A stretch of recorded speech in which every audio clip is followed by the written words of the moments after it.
There's a moment that happens almost every time you're with a woman, and you've probably walked right past it without knowing what it meant. It doesn't announce itself. It doesn't look important. It happens in a few seconds, in the middle of something ordinary, and then it's gone before you even register it took place. Most men miss it not because they aren't paying attention, but because they're trained to look for the wrong signals entirely. The big ones, the obvious ones, the ones that show up in movies. This one is smaller than that, quieter than that, and it's happening around you far more often than you realize. Somewhere in this video, I'm going to name it exactly, show you what it looks like in real life, and explain why it affects a woman on a level most men never think to consider. Of course, once you see it, you won't be able to unsee it. I'm going to walk you through this slowly, the way it actually unfolds, because rushing it would miss the whole point. Stay with me because by the end of this, you'll recognize a moment you've lived through more times than you think. Picture the last time you stood next to her and had to make a small decision. Nothing dramatic, nothing that mattered on paper. Maybe it was which table to sit at, which street to walk down, or which direction to turn when neither of you had actually decided anything out loud. There's usually a half-second where someone has to move first. You might remember hesitating there, glancing at her, waiting to see what she wanted, deferring the choice back to her out of politeness or uncertainty. Or maybe you remember the opposite, a version of yourself who simply moved, calmly, without asking, and something in the air shifted, subtly, in a way you couldn't quite name at the time. Neither version feels significant in the moment. Both happen fast, and both are easy to explain away afterward as nothing at all. Just logistics. Just two people figuring out where to sit or which way to walk.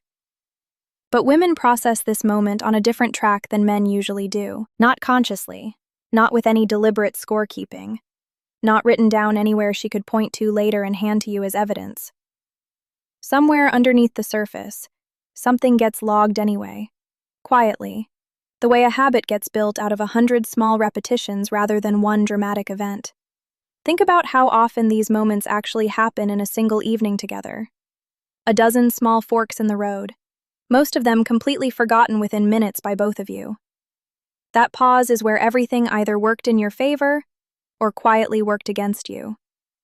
And the strange part is, you probably won't remember which one happened, even though some part of her might, filed away without either of you ever discussing it out loud. It's worth saying clearly, this isn't a test you're failing on purpose, and it isn't something she's consciously grading you on with a scorecard in her head. It's simply how attention works when someone is paying close attention to a person they're genuinely interested in.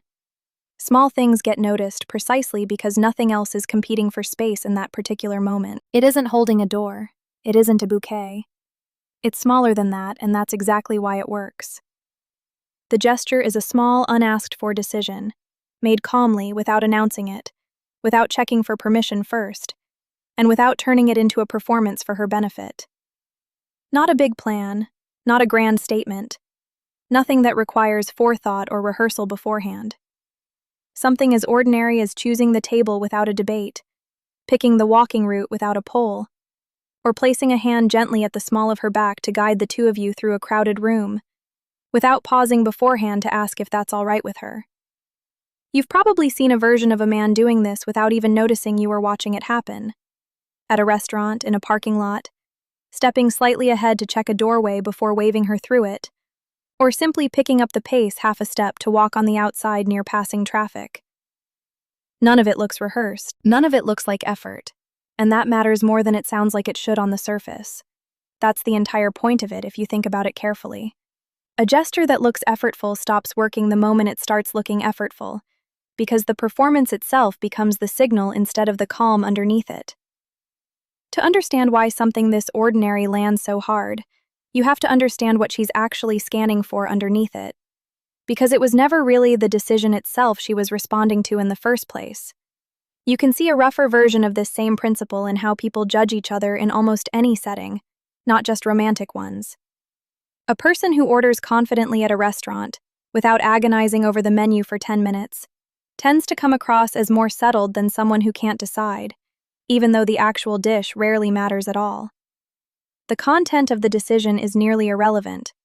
What matters is the calm underneath it. This same pattern shows up in workplaces, in friendships, in almost any relationship where one person occasionally has to lead a small moment forward. We simply don't tend to notice it as clearly outside of attraction, because nothing about it feels charged in those other settings the way it does between two people who are interested in each other. Strip away the romantic context, and the underlying behavior is really just steadiness, expressed in miniature, over and over again, in whatever room you happen to be standing in at the time. It's a quality people notice long before they could ever explain it out loud in words. She isn't grading your decision. She's grading what your decision tells her about being around you long term.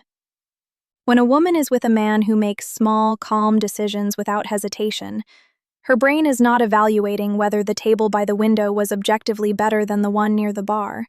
The table itself is completely irrelevant to what's actually happening underneath. Psychologists studying attachment behavior describe this as a form of security signaling, meaning the brain reads certain small actions as indirect evidence of how safe and steady a person will likely be over time, long before any conscious judgment has the chance to fully form. In plain terms, it works something like this. Steady behavior shown in small, meaningless moments becomes indirect proof that you can probably be trusted to handle bigger, more meaningful ones later on. A difficult conversation, a stressful situation, an actual emergency. A small, decisive gesture, repeated across enough low-stakes moments over time, quietly builds a case for you without either of you ever needing to discuss it directly or consciously. It's a bit like the way a steady hand during a small emergency tells you something about a person that 100 calm conversations never could.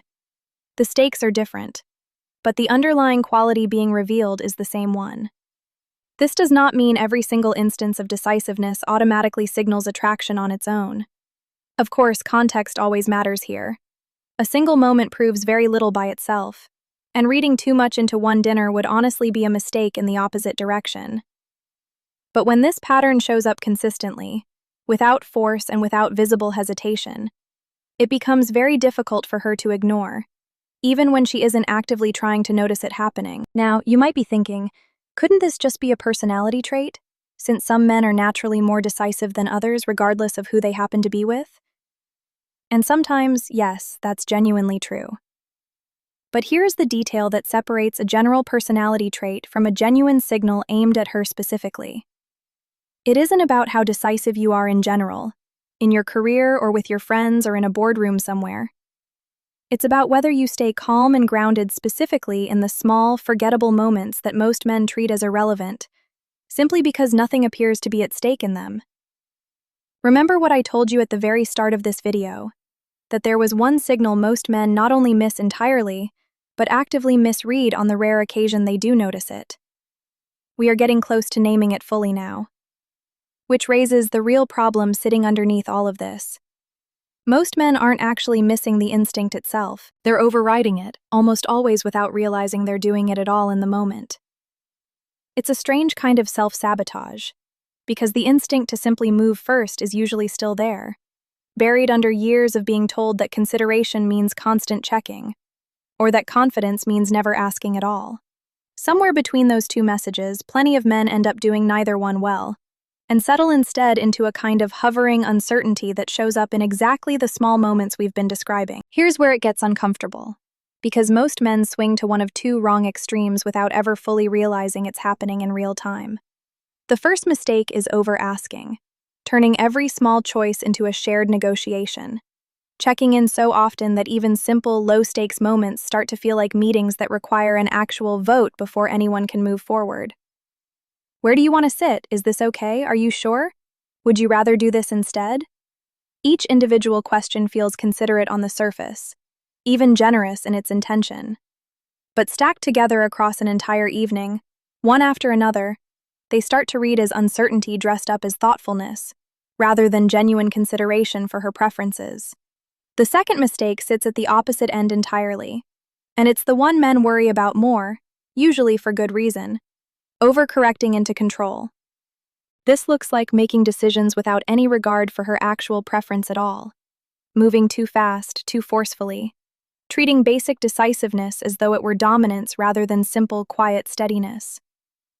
A man overcorrecting this way might dismiss a preference she states clearly, or push forward even after she's signaled discomfort, mistaking rigidity for confidence and missing the difference entirely.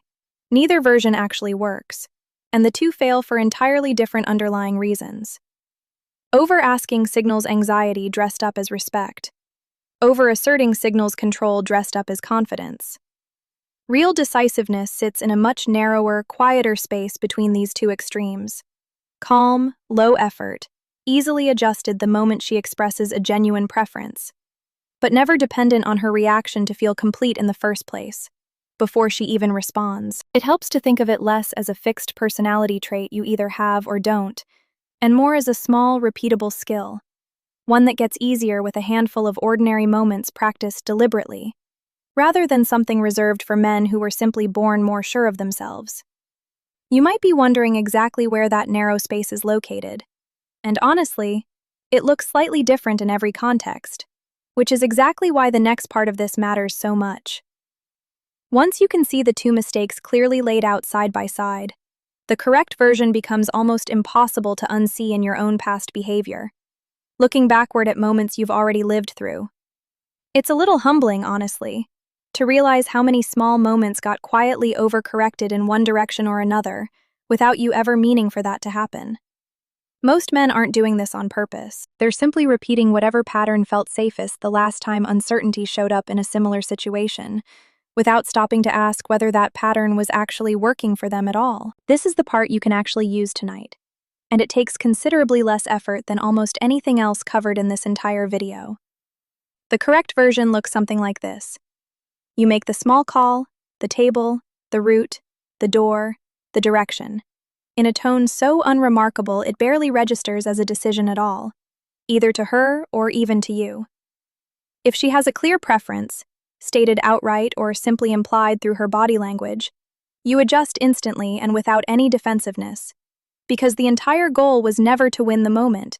It was simply to move first and remove the friction of an unnecessary negotiation over something small. At a restaurant, this might look like guiding the two of you toward a table you noticed on the way in, rather than the two of you standing awkwardly at the entrance scanning the room together, waiting for a host or waiting for each other to speak first. Walking somewhere unfamiliar together, it might mean picking a direction with quiet confidence, rather than trailing half a step behind her waiting for her to lead the way while you simply follow along passively. In a group setting, it can be something as small as deciding where the two of you sit within a larger table, without turning it into a group discussion first, or checking with 3 other people before committing to a seat. The common thread running through all of these examples is timing and tone. Done early, done calmly, done without waiting for approval before you actually move your feet. Of course, this only applies to genuinely low-stakes decisions in the moment. Nobody is suggesting you make major life choices unilaterally on her behalf. And that distinction matters more than it might initially seem to. Before we move to the final layer of this, there's one additional piece that most explanations completely skip over entirely. And it's the part that actually determines whether any of this works at all, regardless of how well you execute everything else we just covered. You could get the timing exactly right, the tone exactly right, and still have the entire gesture fall flat because the mechanics were never really the hard part to begin with. The hard part is what's happening internally while you're doing all of it, which brings us to the piece almost nobody talks about openly. This is also, unsurprisingly, the piece that took me the longest to properly understand myself, because it isn't something you can fake convincingly for very long, no matter how well you've studied the mechanics of it. It's tempting to treat this whole subject like a set of moves to memorize, the way you'd memorize a sequence of steps in a dance.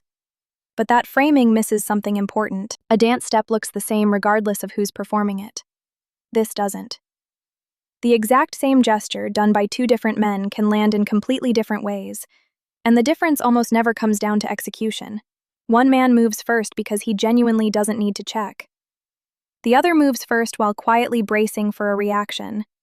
And somehow, without either of them saying a word, that difference tends to travel. Here's the detail that changes everything, and it has nothing to do with what you do with your hands or your voice in the moment. The gesture only truly works if you genuinely don't need her reaction afterward to feel complete about the decision you just made. Think back to a conversation that once seemed entirely ordinary at the time, one where you walked away without ever realizing what had actually just happened underneath the surface of it.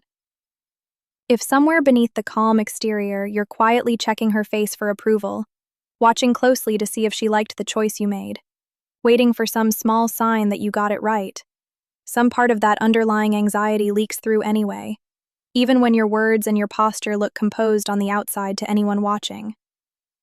Women are remarkably sensitive to that particular gap, even when they can't consciously name exactly what it is they're noticing about you in that moment. The real signal was never the decision itself. It's the visible ease sitting underneath it, the part that can't quite be faked convincingly for very long.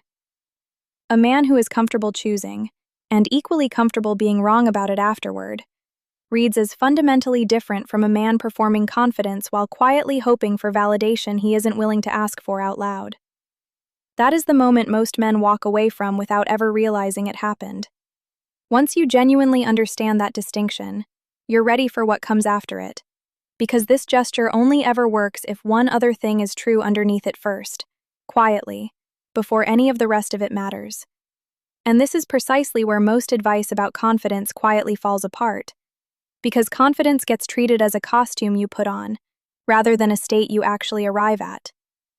You cannot borrow it convincingly for an evening. You can only bring whatever version of it you actually have, and let the small decisions reflect that honestly, rather than performing a version of certainty you don't yet feel. So here's the pattern sitting underneath everything we've covered together today. It was never really about tables, or walking routes, or doorways specifically. Those were just the small, forgettable moments where something larger kept quietly revealing itself over and over again, night after night, without either of you naming it. What she's actually reading, again and again, across dozens of ordinary interactions, is whether you can hold steady in unremarkable situations without needing her to manage your emotional state.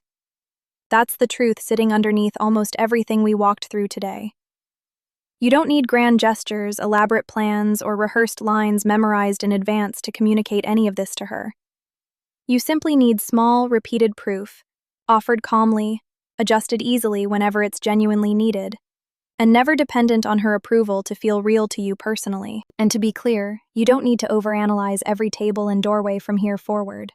It's simply a quiet way of moving through ordinary moments that either builds real trust over time or slowly erodes it, without either one of you consciously noticing. Now, I genuinely want to hear from you. Have you ever done this gesture without realizing what it was actually doing? Or watched a woman react to it in someone else nearby? Tell me exactly what happened down in the comments, because I read every single one, and some of the sharpest observations on this channel come directly from things you've noticed in your own life. If this gave you a new way of seeing something familiar, subscribing simply means you won't miss the next layer, because there is always another layer sitting underneath the one we just covered. In the next video, I'm breaking down the one verbal habit that quietly cancels this exact gesture out the second a man opens his mouth, and almost every man does it without ever noticing. Word count verification. Intro. 202. Chapter 1. The moment you keep missing. 360. Chapter 2. Naming the gesture. 447. Chapter 3. What she's really reading. 551. Chapter 4. Why most men get this backwards. 459. Chapter 5. How to actually do it. 543. Chapter 6. The overlooked detail. 346. Outro. 317. Total. 3,225.